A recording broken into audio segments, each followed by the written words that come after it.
What's good, y'all? Welcome to my review of this week's episode of Dragon Ball Z Kai, the final chapter. So let's begin. So we started this off, and after we are at Capsule Corps headquarters, or at least one of the Capsule Corps locations. Bulma has gathered all the Dragon Balls, and it's about to summon Cheryl. And of course, Videl is obviously suspicious of this stuff, because this is the first time she's either really. This is the first time, she's seen any of this stuff, with, Gohan, the Super Saiyans, and she's obviously, because she's never seen this shit before, the Dragon Balls, Shenron, all this shit, so she's obviously suspicious. She's like, really? These things are supposed to summon a dragon, and there's a magical spell with it. Really? So anyway, Bulma Bulma, does the spell. And then Yamcha asks the witch because Bo doesn't really know how to phrase it, or Yamcha just does it for her, and he's like, and Yamcha asks, asks and says, bring back everyone that died today except the really bad people, which Shenron does. So everyone that Vegeta killed at the World Martial Arts Tournament a few weeks ago is now back alive now. And also, that also includes Kibito, which of course we know that Deborah vaporized earlier in the season. Now, that leaves one person that has also died today, that leaves some questions to be answered of whether or not he shall be revived as well, or if he was included. And that is, of course, our boy, Vegeta. Now, I don't know if this is actually going to resurrect him back, for two reasons. One, well, yes, he did sacrifice himself to bring back Vegeta, sacrifice himself to bring back, to stop Majin Buu. Remember, when Piccolo told him they're going to be at around the end of the series, and they felt like, you are not going to hell, you are not going to heaven with Gohan, you are going to hell from all the shit you have done throughout your life. Now, that leads us to Shenron's definition of a really bad person. Does that include you? Well, yes, he did murder all those people, and yes, all the shit he did do at the beginning, throughout Z and throughout the rest of his life, he did sacrifice himself. So I don't know if that's going to include, Vegeta. We haven't seen him yet return. But I definitely know that we all know that his events are going to be, resurrected. Because, super.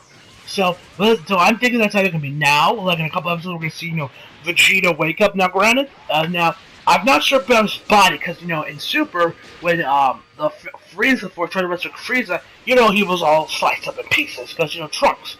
But also Kibito looked like he was vaporized, from Deborah's blast, because, the way they drew it is, it was like his face or body was, moving upwards, kind of, erasing it.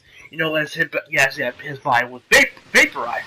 And of course, we all know that the Peel Vegeta kids, their bodies were probably also vaporized as well from the blast.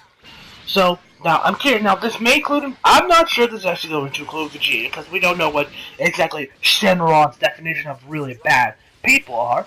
And so it's either going to be now Vegeta's going to get resurrected, or it's going to be in the 4 months, times in the 4 months later, when they can, summon Shenron, which I like to actually add, which I believe that's the first time we've ever seen, there'll be a time limit on these Dragon Balls, oh yeah, you make a wish, now you gotta, wait, a year to, summon him again. I think this is actually the first time we've ever, seen that in DBZ. I don't recall any of that ever happening before. Which I guess, which I kinda like that they actually added, because I've always been curious, can they just summon, Shenron whenever they fucking please?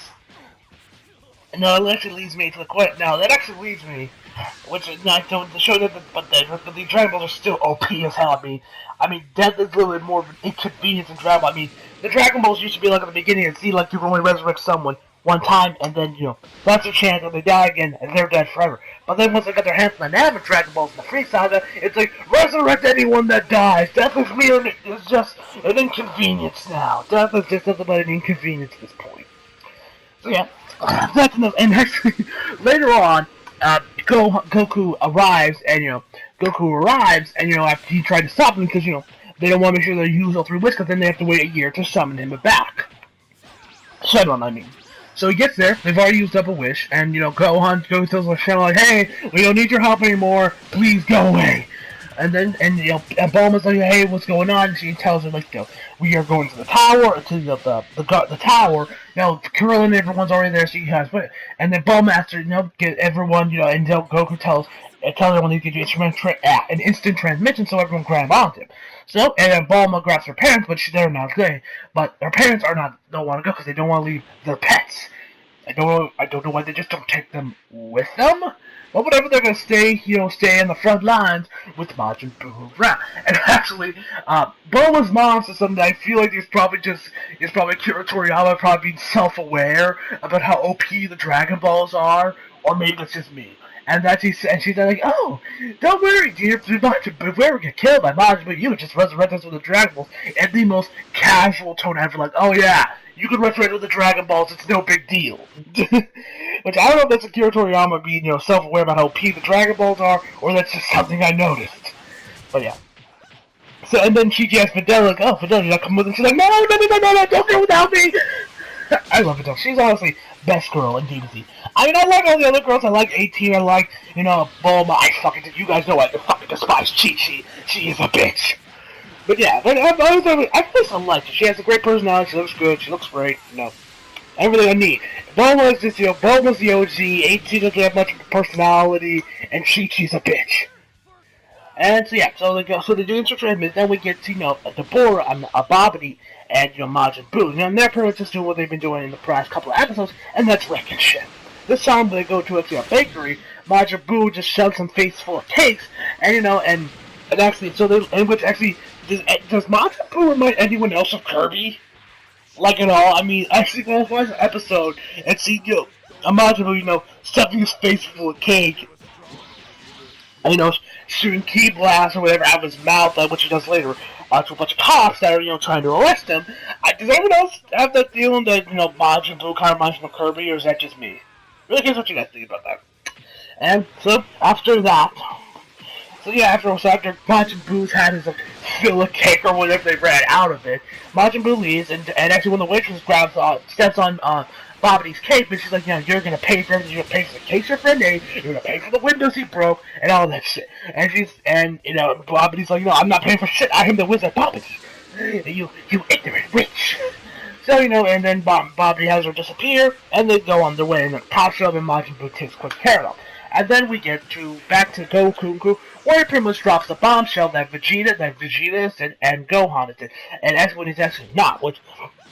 Because Kabito manages to find, Supreme Kai heals him up, and they find Gohan, which we find out that Gohan is not actually dead. It's just that his energy is that he's like almost dead. His energy is like getting weaker, but which makes me question why did Vegeta say that Gohan is dead? Could he and Goku could Vegeta and Goku not sense his energy? That's why they thought he was dead, or was Vegeta just talking out of his ass? I guess maybe, who knows? But so he drops a bomb to the Vegeta's dead, and everyone's shocked. Chi-Chi faints. Bulma's crying her eyes out, as well as Fidel for Gohan. And actually, when Bulma's crying, now I don't know if it's just me reading way too deep into this shit, or anyone else was kind of like this when they were watching Z. Did anyone else? And Yamcha, yes, Yamcha. As to Bulma say, no, that cannot be. Vegeta, why? Bulma, yes, like, don't worry, Bulma, we're here for you. She puts his hands on her arm, and he's like, don't worry. And I'm like, Yamcha. If you think you got a chance with Bulma again just because Vegeta's dead, you are sadly mistaken, bro. Because Vegeta, for one, ain't got stick dead long, and two, she is still mourning, bro. This ain't the time for you to stop making moves on her. I don't know if that's just me reading way too deep into this shit, or if anyone else was kind of like that when we were watching this episode. I don't know. But yeah, so and Fidel's like, no, I can't accept this. No, go on. She's crying. And then the cat with the staff, I forget the cat's name, shows up and he's like, hey, I'm back. I can't say what that little shit going down. And that's when the episode ends. And also, Babidi, talks to everyone telepathically and tells them like, hey, we're here. We're gonna stretch shit up. You can't do shit about it. Bye. And that's when the episode ends. They're gonna begin work on having Gotenks and Trunks learn about fusion. So yeah, guys, overall this was a really good episode. I'm looking at nice motion, great voice acting, good art and animation. Looking forward to seeing Goku and crew, Gotenks and Trunks, working on unlocking the fusion technique, as well as one thing I forgot to mention. It's actually Supreme Kai. Kabira's about to resurrect Gohan, and he's like, no, we can't do that right now. We're gonna take him to the world of the Kais. to the world of Kai for some reason, because you know how powerful Gohan is, and Kibito's like, you really want to take this mortal here, even like, you know, the even like one, I think it was like the wise Kai or one of the Kais are not allowed to go there. And it's like, yes, and I'm guessing there that's when Gohan becomes, you know, Ultimate Gohan and unlocks Mystic Super Saiyan or whatever the hell that means. I don't know what that means. But Mystic Super Saiyan is.